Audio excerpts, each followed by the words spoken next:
Bulletin का आगाज करते हैं मौसम से। बारिश बरसाने वाली मगरबी हवाओं ने शिमाली बलूचिस्तान में एंट्री दे दी है। कोयटा, चमन कलात, ज़ियारत, मस्तूंग, बोलान, पशीन समेत कई शहरों में बादल बरस पड़े। टोबा चकजई में बर्फबारी से सर्दी में मजीद इजाफा हो गया।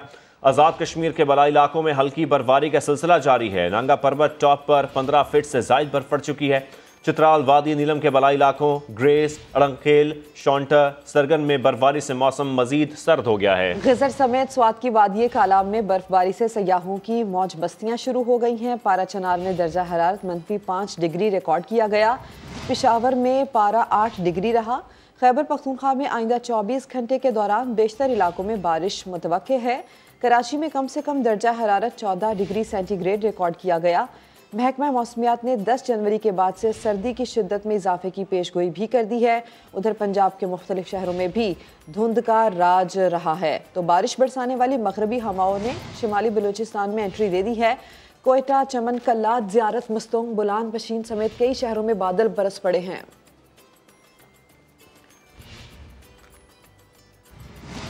कोयटा और गिरदोनवा में गुज़श्ता रात से वक्फे से बारिश का सिलसिला जारी है। लोग छुट्टी वाले रोज़ मौसम से लुत्फ़ अंदोज़ होने के लिए नाश्ते की दुकानों पर पहुंच गए हैं। इस वक्त समा के नुमाइंदे Mujibullah Prince road food street पर मौजूद हैं, उनसे जानते हैं। जी मुजीबुल्लाह, बताइएगा।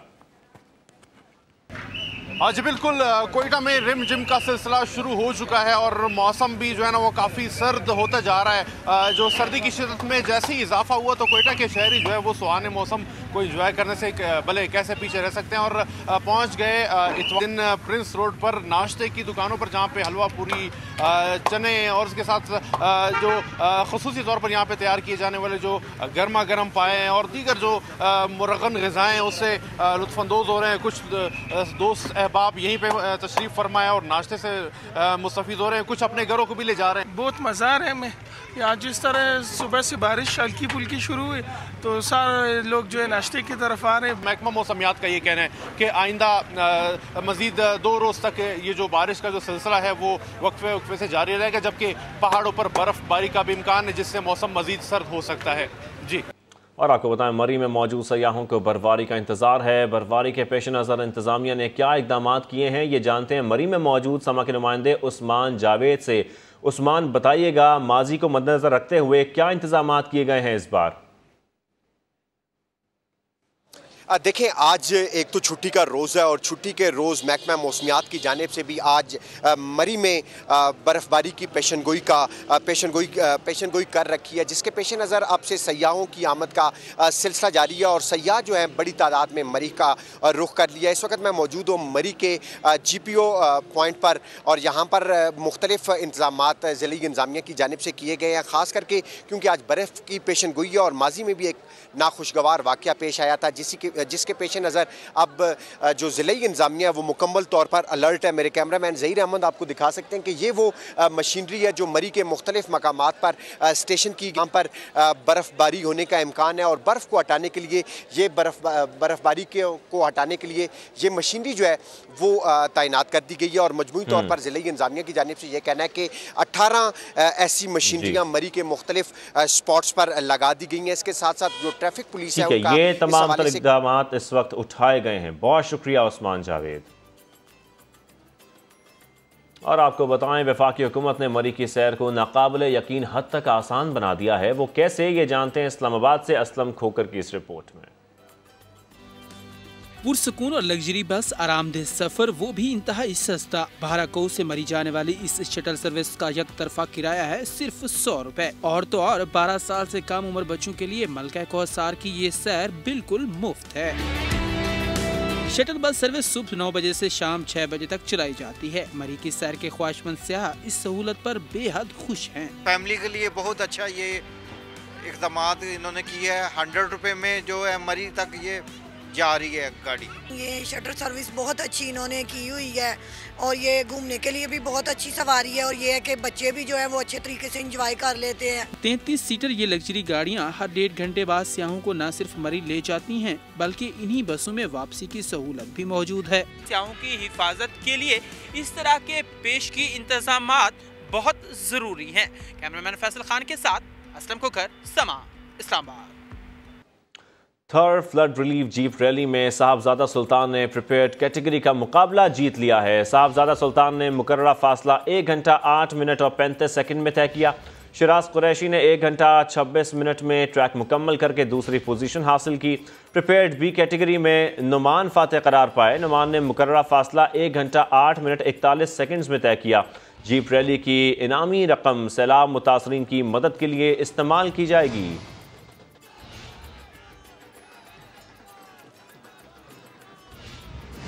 थर्ड जीप रैली में खवातीन ड्राइवर्स भी हिस्सा ले रही हैं। समा के नुमाइंदे हुजैफा खान ने स्टॉक कैटेगरी से करियर का आगाज करने वाली माहम शिराज से गुफ्तगू की है, आपको दिखाते हैं। जी, प्रिपेयर्ड कैटेगरी में माहम शिराज पार्टिसिपेट कर रही है और माहम ने स्टार्ट जब किया था अपना रेसिंग करियर का तो वो स्टॉक में हिस्सा लेती थी और अब उसी सेम कैटेगरी में हिस्सा ले रही हैं जहां उनके वालिद भी रेस कर रहे हैं। तो माहम से पूछते हैं, माहम प्रिपेयर्ड जा रही हैं, ट्रैक लंबा है, क्या तवक्कुआत है? जी, अस्सलाम वालेकुम। प्रिपेयर्ड कैटेगरी में एडवांटेज ये होता है कि आपकी गाड़ी बेहतर होती है, सस्पेंशन बेहतर होता है और ट्रैक ये काफ़ी चैलेंजिंग है, काफ़ी मज़े का है। तो बस यही उम्मीद कर रहे हैं मैं और फिरोज़ अंकल मेरे नेविगेटर कि हम सेफली फिनिश करें बट अच्छा टाइम भी दें। माहम हमारे साथ मौजूद थी, इनके यही उम्मीद है कि जल्द से जल्द इस ट्रैक को फिनिश किया जा सके और ये जो रेस है इसको मुकम्मल करें और टॉप टायर पे आएँ। ठीक है हुज़ैफा, आपका शुक्रिया। आगे बढ़ें और बात करेंगे मुर्गी की। मुर्गी भी VIP हो चुकी है। रावलपिंडी में मुर्गी के गोश्त की कीमत में 4 गुना इजाफा हो गया है। रावलपिंडी में मुर्गी का गोश्त 100 नहीं, 200 नहीं, 800 रुपये फ़ी किलो तक पहुंच गया है। कई मकामात पर दुकानदार शहरियों से मनमानी कीमत वसूल करने लगे। इंतज़ामिया की तरफ से मुकम्मल खामोशी है। मज़ीद जानेंगे नईम जंजुआ से। नईम, क्या सूरत हाल है वहाँ पर?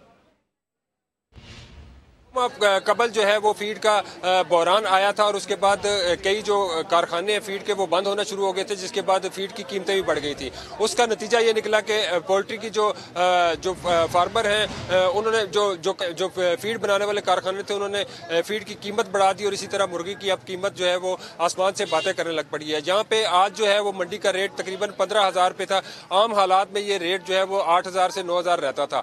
आज जो है वो 15,000 तक चला गया और आम जो शहर में जो मार्केट है, जो पोल्ट्री की दुकानें हैं, वहाँ पे तकरीबन गोश्त जो है वो तकरीबन 800 से 900 रुपए किलो वो फरोख्त हो रहा है और यहाँ पे जो जिंदा मुर्गी है वो 400 तक फरोख्त हो रही है।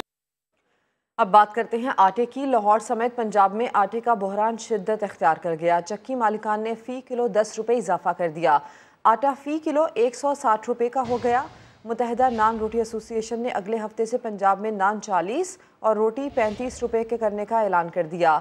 उस्मान अलीम की रिपोर्ट।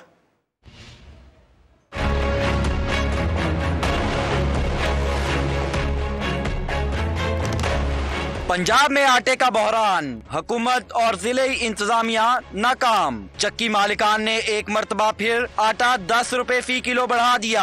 आटा फ़ी किलो 160 रुपए का हो गया। 15 किलो वाला आटे का थैला 200 रुपए इजाफे के बाद 2150 रुपए में फरोख्त। सस्ता सरकारी आटा मार्केट से गायब, शहरी परेशान। दर बदर घूमते हैं, आटा मिलता नहीं है। इतनी सर्दी में बच्चों के साथ बस आगे पीछे स्टोरों पे जाते हैं। चौधरी परवेज लाई से रिक्वेस्ट करता हूँ कि पंजाबियों को जलील ना करें, ऐसे लहरों में ना खड़ा करें। सूबाई वजीर खुराक हसनैन बहादुर दरेशक का कहना है रोजाना 23,000 मैट्रिक टन आटा ट्रकिंग पॉइंट्स पर दे रहे हैं। जहां जखीरा अंदोजी की शिकायत मिलेगी कार्रवाई करेंगे। जो सरकारी है आटा उसकी तो गवर्नमेंट ऑफ पंजाब महकमा खुराक की जिम्मेदारी है। जो प्राइवेट सेक्टर है उसको नॉर्मली डिमांड और सप्लाई रेगुलेट करती है। मुत्तहिदा नान रोटी एसोसिएशन ने 16 जनवरी से नान 40 और सादा रोटी 35 रुपए की करने का ऐलान कर दिया। अगर यहीं पे स्टॉप हो गया अगर फाइन और आटा, तो कम से कम 40 रुपए का नान जो है वो तंदूर वाला बेचेगा और कम से कम 35 रुपए की रोटी। नान भाई एसोसिएशन ने आटे और फाइन की कीमतें बढ़ने के खिलाफ 12 जनवरी को पंजाब भर में एहतजाजी मुजाहरों का ऐलान भी कर दिया। कैमरामैन नदीम कासिम के साथ उस्मान अलीम, समा, लाहौर। आगे बढ़े और आपको बताएं, लाहौर में वज़ीर आज़म शहबाज शरीफ की ज़ेर सदारत मुस्लिम लीग नून का इजलास हुआ। इजलास में पंजाब की सियासी और अमन व अमान की सूरत हाल पर तबादला ख्याल हुआ। नून लीग ने पंजाब असम्बली के 9 जनवरी के इजलास के लिए हिकमत अमली तय कर ली है। इजलास में फैसला हुआ कि 9 जनवरी के इजलास में PTI और काफ लीग के अरकान सूबाई असम्बली पर नज़र रखी जाएगी। हुकूमती अरकान की आमद के तमाम सबूत इकट्ठे किए जाएंगे। वज़ीर आज़म ने पंजाब में इत्तेहादियों के साथ 11 जनवरी तक मुसलसल राबते में रहने की हिदायत भी की है। वज़ीर ख़जाना इसहाक डार कहते हैं कि पाकिस्तान के ज़र मुबादला के ज़खायर 4 अरब डॉलर नहीं बल्कि 10 अरब डॉलर हैं। कमर्शियल बैंक्स के पास मौजूद 6 अरब डॉलर भी पाकिस्तान के हैं। पाकिस्तान के ज़िम्मे वाजिबुल अदा कर्ज बर वक्त वापस कर रहे हैं। वज़ीर ख़जाना के मुताबिक IMF का वफ्द जल्द पाकिस्तान का दौरा करेगा। जिनेवा में भी IMF हुकाम से मुलाकात होगी। सऊदी अरब समेत दोस्त ममालिक से फंड्स जल्द पाकिस्तान मुंतकिल होंगे।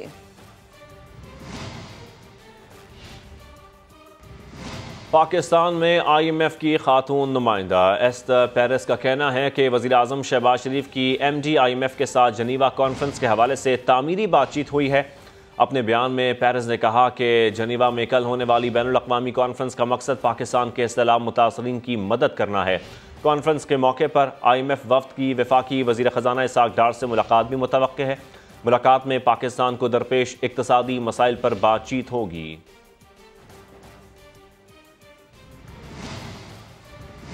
और जिनेवा में मौसमियाती तौर पर मजबूत पाकिस्तान कॉन्फ्रेंस कल होगी। वज़ीर आज़म शहबाज शरीफ की क़यादत में पाकिस्तानी वफ्द आज जिनेवा रवाना होगा। वज़ीर आज़म की आलमी रहनुमाओं से साइडलाइन मुलाकातें भी होंगी। उस्मान खान रिपोर्ट करेंगे। तबाहकुन बारिशों और सैलाब से मुतासरा 3 करोड़ 30 लाख अफराद की बहाली का मिशन। जेनेवा डोनर्स कॉन्फ्रेंस के लिए वज़ीर आज़म शहबाज शरीफ आला सतही वफ्द के हमरा आज स्विट्जरलैंड रवाना होंगे। वफ्द में वफाकी वज़रा, मुआविनीन खुसूसी समेत दीगर हुक्काम भी शामिल होंगे। वज़ीर आज़म ने मुख्तलिफ ममालिक के रहनुमाओं से राब्ते करके कॉन्फ्रेंस में शिरकत की दावत दी है। पाकिस्तान मजमूई तौर पर कतर, UAE, मलाइशिया, तुर्की, कुवैत और चीन समेत 40 से ज़ायद ममालिक को कॉन्फ्रेंस में मदऊ कर चुका। 6 सरबराहान मुमलिकत शिरकत की यकीन दहानी करा चुके तो 8 ने वजारती वफूद भेजने का इंदिया दिया है। IMF, आलमी बैंक, इस्लामी तरक्याती बैंक, यूरोपीय तरक्याती बैंक, ADB और UN तरक्याती प्रोग्राम समेत कई बैनुल अक़वामी मालियाती इदारे भी कॉन्फ्रेंस में शरीक होंगे। क्लाइमेट रेजिलिएंट पाकिस्तान कॉन्फ्रेंस की मुश्तरका मेजबानी वज़ीर आज़म शहबाज शरीफ और सेक्रेटरी जनरल अक़वाम मुत्तहिदा करेंगे। कॉन्फ्रेंस के मौका पर वज़ीर आज़म की मुख्तलिफ आलमी रहनुमाओं से मुलाकातें भी मुतवक्के हैं। पाकिस्तान को सैलाब से मुतासरा इलाकों की तामीर नौ के लिए 16 अरब 30 करोड़ डॉलर आलमी इमदाद की ज़रूरत है। इस वक्त 6 ममालिक के सरबराहान कॉन्फ्रेंस में शिरकत की यकीन दहानी करा चुके हैं। इस्लामाबाद से सुमेरा खान की रिपोर्ट में देखिए। साल 2022 में तबाहकुन बारिशों और सैलाब से मुतासिरा 3 करोड़ 30 लाख अफराद की बहाली का मरहला। पाकिस्तान आलमी हिमायत हासिल करने के लिए तामीर नौ का फ्रेमवर्क 9 जनवरी को जिनेवा में बैनुल अक़वामी मौसमियाती कॉन्फ्रेंस में पेश करेगा। इफ्तिताही सेशन की सदारत वज़ीर आज़म शहबाज शरीफ और UN सेक्रेटरी जनरल करेंगे। वज़ीर आज़म सैलाब मुतासिरीन और तबाहशुदा इंफ्रास्ट्रक्चर की बहाली के लिए पाकिस्तान के विजन का खाका दुनिया के सामने रखेंगे। बदतरीन सैलाब से 30 अरब डॉलर से जायद का नुकसान हुआ। पाकिस्तान को मुतासिरा इलाकों की तामीर नौ के लिए 16.3 अरब डॉलर आलमी इमदाद की जरूरत है। आधी रकम का पाकिस्तान अपने वसाइल से बंदोबस्त करेगा।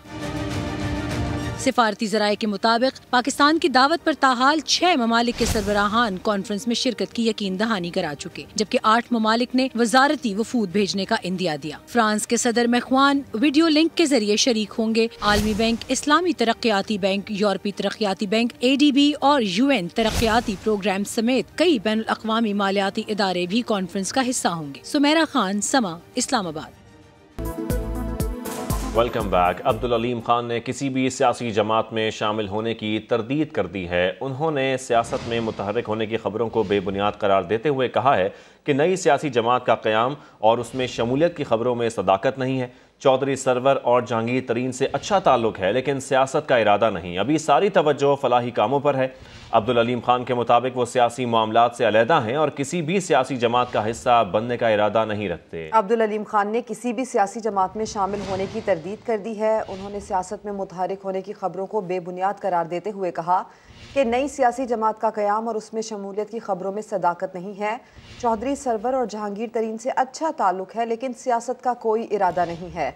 अभी सारी तवज्जो फलाही कामों पर है। अब्दुल अलीम खान के मुताबिक वो सियासी मामलात से अलहदा हैं और किसी भी सियासी जमात का हिस्सा बनने का कोई इरादा नहीं रखते हैं। कराची और हैदराबाद में हल्का बंदियों पर तहफ़्फ़ुज़ात। एमकेएम पाकिस्तान ने एहतजाज की तारीख तब्दील कर दी है। एमकेएम पाकिस्तान हल्का बंदियों के मामले पर अपना एहतजाज अब 9 की बजाय 11 जनवरी को करेगी। सूबाई इलेक्शन कमीशन के दफातर के बाहर एहतजाज में बड़ी तादाद में कारकुनान शरीक होंगे। दूसरी जानिब एमकेएम कन्वीनर डॉक्टर खालिद मकबूल सिद्दीकी आज तंजीम बहाली कमेटी एमकेएम पाकिस्तान के सरबराह डॉक्टर फारूक सत्तार से मुलाकात में उन्हें एहतजाज में शिरकत की दावत देंगे। जमात इस्लामी का ऐलान, कराची जलसा आज होगा। बाग-ए-जना ग्राउंड में हज़ारों कुर्सियां लगा दी गई, स्टेज तैयार कर लिया गया। जलसे से अमीर जमात इस्लामी कराची हाफिज नईमुर रहमान समेत दीगर रहनुमा खिताब भी करेंगे। इसी सिलसिले में बात कर लेते हैं, साद साबरी हमारे साथ मौजूद हैं। साद, बताइए क्या तैयारियां की गई हैं और खिताब का सिलसिला कब से शुरू होगा?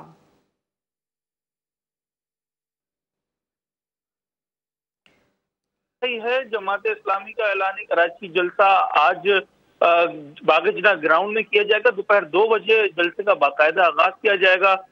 जलसे की तैयारियां इस वक्त की जा रही हैं, कुर्सियां लगा दी गई हैं, स्टेज सजाया जा रहा है। जबकि आज जलसे से अमीर जमात इस्लामी कराची हाफिज नईमुर रहमान जो है वो खिताब करेंगे। उसके अलावा आज जो जलसे का मकसद है, जमात इस्लामी का कहना है कि शहर में तहफ़्फ़ुज़, तालीम, अमन और सेहत के हवाले से जमात इस्लामी आज के जलसे में आवाज उठाएगी। जी, तफसील के लिए आपका शुक्रिया साद साबरी।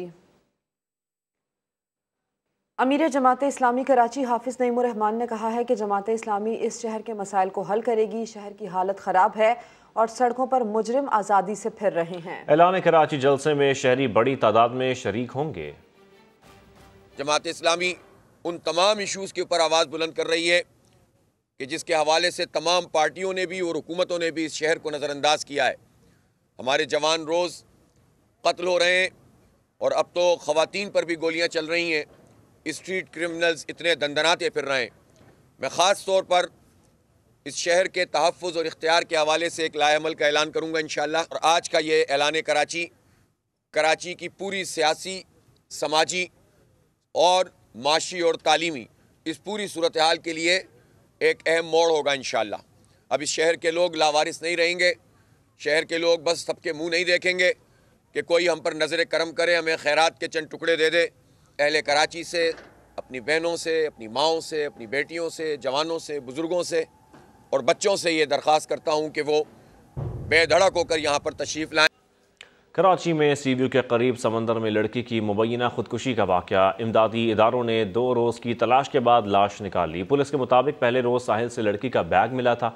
शिनाख्ती कार्ड की मदद से लड़की की शिनाख्त कर ली गई थी। लड़की के वरसा का दावा है कि उनकी बेटी खुदकुशी नहीं कर सकती, इसलिए मामले को मज़ीद पहलुओं से भी देखा जा रहा है।